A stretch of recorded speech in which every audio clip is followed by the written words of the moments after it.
सुसंगत वाक्याचा परिच्छेद यावर आलेल्या प्रश्नांची उत्तरे कशी सोडवावीत तर महत्त्वाचे काही नियम बघा की सर्वप्रथम कधी कधी पहिल्या वाक्यात उत्तर तिसऱ्या वाक्यात दडलेलं असतं, त्यामुळे सर्व वाक्य वाचणं खूप गरजेचं आहे. दुसरा महत्त्वाचा मुद्दा आहे की संदर्भ ओळखा. जर पहिले वाक्य पावसाळ्याबद्दल असेल तर पुढची दोन्ही वाक्य थंडी किंवा उन्हाळ्याबद्दल असू शकत नाहीत. आणि तिसरा महत्त्वाचा मुद्दा आहे की व्याकरण तपासा.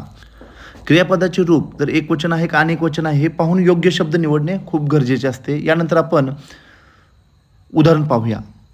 सुसंगत वाक्याचा परिच्छेद याचे एक उदाहरण आपण पाहत आहोत. पहिलं वाक्य आहे, आज बागेत सर्वत्र टिंबटिंब सुवास दरवळत होता. आता या ठिकाणी सुवास म्हणजे चांगला वास होता. चांगला वास हा कशाचा असणार? कचऱ्याचा नसतो, फुलांचा असू शकतो, अन्नाचा तर नसतो, पाण्याचा पण नसतो. म्हणजे आज बागेत सर्वत्र फुलांचा सुवास दरवळत होता. दुसरं वाक्य आहे, रंगबेरंगी टिंबटिंब फुलावर इकडून तिकडे उडत होती. आता रंगबेरंगी म्हणले की फुलपाखरे असतात. पाखरे, मुले, मधमाशा ह्या रंगीबेरंगी नसतात. त्यानंतर तिसरं वाक्य आहे, निसर्गाचे हे सुंदर रूप पाहून टिंबटिंब खूप आनंद झाला. तर निसर्गाचे हे सुंदर रूप पाहून माझ्या मनाला खूप आनंद झाला.